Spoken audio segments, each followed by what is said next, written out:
2023 жылдын 3-июлуна карата мамлекеттик жана муниципалдык мектептердин 1-классына 97.486 бала кабыл алынды. Бул жалпы квотанын 52,5%-ын түзөт.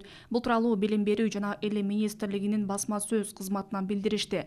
Электрондук каттоодо баланын ата-энеси же мыйзамдуу өкүлдөрү эң көп активдүүлүктү Бишкек шаарынын Октябрь районунда квотадан 82%, Талас облусунун Кара Бура районунда 79%, Нарын облусунун Жумгал районунда 74%, Талас облусунда 60%ды көрсөттү. Эң аз активдүүлүк Жалал Абад облусунун Сузак районунда 36%, Ош облусунун Алай жана Ноокат райондорунда 38% байкалды.